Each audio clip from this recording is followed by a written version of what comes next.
In the previous episode, we talked about the first 2 faction starter decks in Equinox's brand new TCG called Altered for Axiom and Bravos. If you missed that one, I will be linking it in the video and the description below.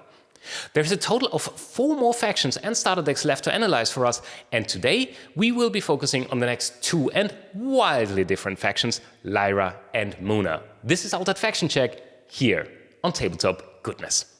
If you were waiting to unleash your inner artist, what better way to do that than playing the artistic and absolutely chaotic faction Lyra? Lyra is a band of nomadic artists constantly adapting to an ever-changing world, putting freedom and emotions at the center of their existence. Now let that stand in the room for a second. Quite heartwarming, isn't it? Lyra is all about pushing your luck. Ever so often you get to roll a die and the outcome might or might not be what you expected. That certainly keeps things mixed up and interesting and guarantees that no 2 games will ever feel or be the same. If that does not get your heart pumping yet, check out the hero Nevenka spray painting while half-hugging Blotch the dragon. I mean, could you really be any cooler? They have a powerful ability that lets you roll a die to either boost, anchor, or well, on the off chance you roll a 1, send your character to the reserve. I myself had that swing both ways already, sometimes playing a character and immediately losing them to the reserve, but that kind of randomness is what really keeps the game interesting and moving. The Ouroboros Trickster is the perfect example of a let's play this character and see what's gonna happen card. This could turn out to be anything from a 1/1/1 to a 3/3/3 character, depending on your luck with the dice, obviously. Or check out the Tanuki with this ability to sabotage your opponent's reserve. I also like that the flavor text reads pom pom pom pom, which supposedly is the sound a Tanuki makes while drumming on its belly, and also a great Studio Ghibli movie, if you like anime like I do. Lyra often work with characters that are strong in specific region types instead of having strength in all of them. Quite human, I would say. This Ouroboros Croupier is a good example of that, being a 0/4/4 character with a 50-50 chance to either draw a card or resupply. A fantastic late-game card has to be Asmodeus, who has a 50-50 chance of being an 8/8/8 character, or anchored, both of which can easily turn the game around, and 3 all-in cards in your deck with the ability to give a d6 amount of boosts really hits home.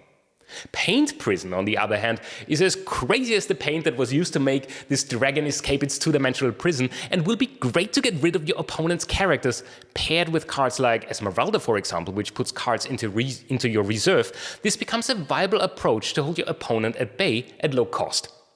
Last but not least, the magnificent Ouroboros. This Lyra Bastion is used to control your luck. Well, to some extent at least, so try to get it out as early as possible. As you can see, a lot is possible if you decide to play Lyra, so long as Lady Luck is on your side. The second contestant today is Muna. They are the sentinels of balance and harmony, working as peacemakers and diplomats in order to allow all sentient beings to thrive peacefully in their ecosystems. Amongst their many friends, you will find humongous trees, sneezing mushrooms, fox beings, and even the wife of Shiva, Parvati. Not only is Muna deeply rooted in folklore, nature, and mythology, one of the core mechanics is being anchored, allowing for your characters to stay in play even longer. You will be represented by the heroes Tasia and Nora, a druidess and her soft and cuddly fox being Deity companion. If that does not evoke your inner "it's so fluffy" Agnes from Despicable Me, I don't know what would. They have a fantastic permanent ability that automatically gives the first character that you play during afternoon a boost. Like I said before, Muna have a lot of characters that will stay in play longer, like the Sneezer Shroom or the Coniferal Coneman, which are perfect examples of that and each suitable for early or late gameplay. In case you play a character that does not have anchored by default, or that would go to your discard because it has been played from, say, the reserve, for example, Parvati and Meditation Training will come in to the rescue to help them stay around for another round. With so many characters rooting for you, it's soon time to nurture them. This will boost them even further, especially since boosts stay in play until the character leaves the expedition zone. Nice combo with Anchored there.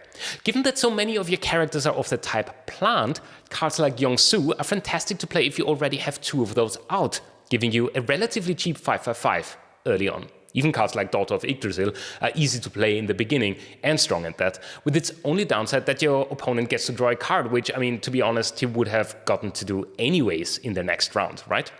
If you like to build up a healthy stock of characters, not relying on disposable one-shots, then Muna is the way to go for you. You can boost and anchor your characters and create rich synergies by playing the right combination of cards at the same time. As you can see, there's so many different approaches to how Altered can be played, and how even the starter decks let you try vastly different playstyles.